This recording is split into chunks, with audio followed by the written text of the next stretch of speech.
ఎన్నో ఆశలతో మొదలైన ట్రంప్ పుతిన్ల మధ్య భేటీ ఇరు వర్గాలు ఎటువంటి పాజిటివ్ ఫలితాలు ప్రకటించగానే ముగిసింది. రెండు అగ్రరాజ్యాల మధ్య ఎంతో ఉగ్రమైన విభేదాలు చవిచూసిన గతం.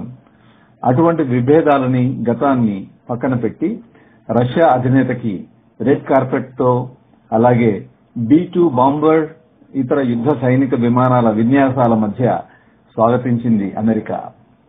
దాదాపు 3 గంటలకు పైగా ప్రైవేట్ గా జరిగిన ఈ సంభాషణలు గాని, సంభాషణలలో సారాంశం గాని బయటికి చెప్పబడలేదు. అలాస్కా కాలమానం ప్రకారం ఉదయం 11:30కి మొదలైన ఈ చర్చలు మధ్యాహ్నం 2:15 ముగిశాయి. ఈ చర్చలకి యుక్రెయిన్ ప్రెసిడెంట్ జెలెన్స్కీని ఆహ్వానించలేదు. అసలు విషయమంతా యుక్రెయిన్ తోటే ఉంది. రష్యా యుక్రెయిన్ పై 2022లో మొదలుపెట్టిన ఈ యుద్ధం ఇంకా కొనసాగుతూనే ఉంది.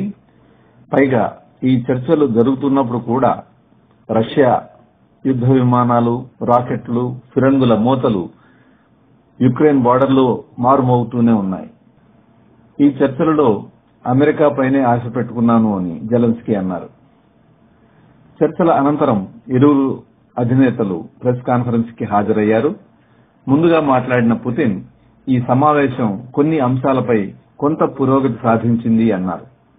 ట్రంప్ మాత్రం తాను ఎన్నో అంశాలపై అంగీకరించాము, కొన్ని పెద్ద విషయాలపై కూడా దాదాపు చేరువలోకే వచ్చాం, కానీ పూర్తి అంగీకారం కుదరలేదు అంటూ there is no deal until there is a deal అన్నారు.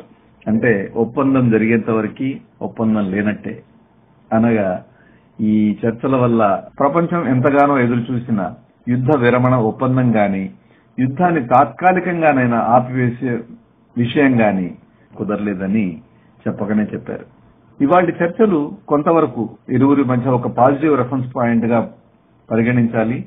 ఇరు దేశాల మధ్య కొన్ని వాణిజ్య సంబంధాలు మెరుగుపడే అవకాశం ఉంది అన్నారు పుతిన్. ఈ చర్చలకు ముందు ట్రంప్ యుద్ధం ఆపివేయకపోతే రష్యాపై తీవ్రమైన ఆంక్షలు విధిస్తాను అని బెదిరించారు. అలాగే రష్యా నుండి ఆయిల్ కొనుగోలు చేసే దేశాలపై, ముఖ్యంగా ఇండియా, చైనాలపై కూడా తీవ్రమైన ఆంక్షలు విధిస్తాము అని బెదిరించడం జరిగింది. కానీ ఈ చర్చల ద్వారా ఎలాంటి ఫలితాలని రాబట్టలేకపోయిన ట్రంప్ అలాంటి ప్రకటనలు ఏవి చేయకుండానే వాషింగ్టన్ కి వెళ్లిపోయారు. కానీ ఒక విషయం ఆశ్చర్యంగా ఉంది. ట్రంప్ ఎవరితో చర్చలు జరిపినా కానీ రౌడీ మామూలు అడగకుండా బయటికి రాలేదు. ఉదాహరణకి జెలెన్స్కీని రమ్మన్నారు. వచ్చాక అతనిపై నిజంగా ఎలాంటి ఇన్సల్టింగ్ విధంగా ప్రవర్తించారో మనం చూసాం. అట్లాగే వివిధ యూరోపియన్ దేశాలు ఇంక్లూడింగ్ బ్రిటన్, ఫ్రాన్స్ ఇలాంటి దేశాలతో కూడా, కెనడా విషయం కూడా చూద్దాం, వారిని కూడా ఎంతో ఒత్తిడికి గురి చేసి గెలుపు సాధించారు ట్రంప్. కానీ ఈ చర్చల్లో పుతిన్ ని ఎటువంటి ఒత్తిడికి గురి చేసినట్టుగా అనిపించలేదని అనుకోవాలి. ఎందుకంటే యుద్ధ విరమణ గురించి కానీ, అసలు యుద్ధం గురించిన విషయం కానీ ఎలాంటి ప్రస్తావన కూడా లేకుండా ట్రంప్ వెళ్లిపోవడం తన సహజమైన స్టైల్ కి విరుద్ధం. క్షుణ్ణంగా పరిశీలిస్తే ఒక రకంగా పుతిన్ ఏ ఒత్తిడికి లొంగలేదు అని భావించాల్సి వస్తుంది. అది ఒక రకంగా పుతిన్ విజయమే. ఈ చర్చలకు ముందుగా ట్రంప్, నేను ఈ యుద్ధాన్ని ఆపాలనుకుంటున్నాను, అది ఈ రోజు చర్చలలో జరగకపోతే నేను చాలా నిరాశపడతాను, ఈ మారణ హోమం వెంటనే ఆగాలని కోరుకుంటున్నాను అన్నారు.